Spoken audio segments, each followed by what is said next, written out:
یو کس خپل مور په اوږه باندې اغستې وه، طواف یې پې کو د بیت الله.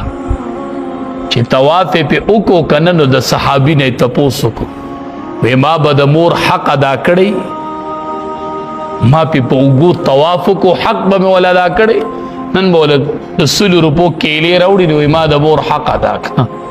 شپې به ورله کښېني، چېرته 15 منټه چاپي به ول وکړي، نو ما د مور حق ادا کړه. په دې د مور حق ادا کېږي. په اوږه باندې اغستې وه او د بیت الله طواف یې په مور وکړه.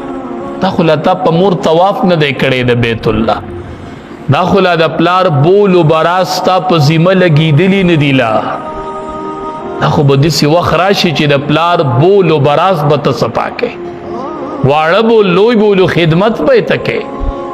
نو په اوږه یې مور وګرځوله، ما به د مور حق ادا کړی.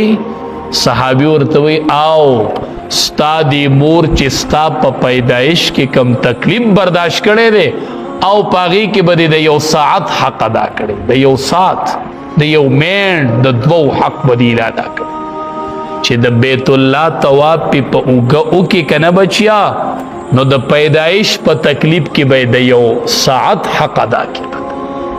دا داسې آسان کار دی، دا داسې په آسان ادا کېږي. نو دویم تکلیف د ولادت ته، او دریم تکلیف د رضاعت ته. د مور چې دی بچی له پی ورکړي 2.5 کاله دا مور لګیا و، او دی بچی له به پی ورکړه.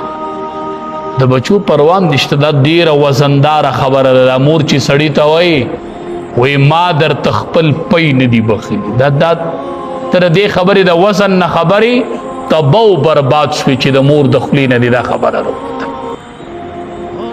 او مور د خولې نه به راوځي ما عاق کړی، پلار به وایي ما عاق کړی، تندر د باندې ررتو شو، تندر چې مور د عاق لفظ د خولې نه ووته. خبرې د دواړو جهانو سردار فرمایي چې د چا پلار را روان و، راښکاره شو، چا د ده نه تپوس وکړو چې دا څوک دی، دته ځان په پلار بد ښکاري، نو دی ورته وایي دا زمونږ رشته دار راغی. نبی علیہ السلام فرمایي دا بچی عاق شو، عاق په دې خبره دی عاق شوی دی. تاسو چې وایي حق کړی مې دی، عاق کړی مې دی، وی دی عاق شو، عاق دی عاق شو. نبی علیہ السلام فرمایي دی د مور او پلار نه نافرمان ولیکل شو.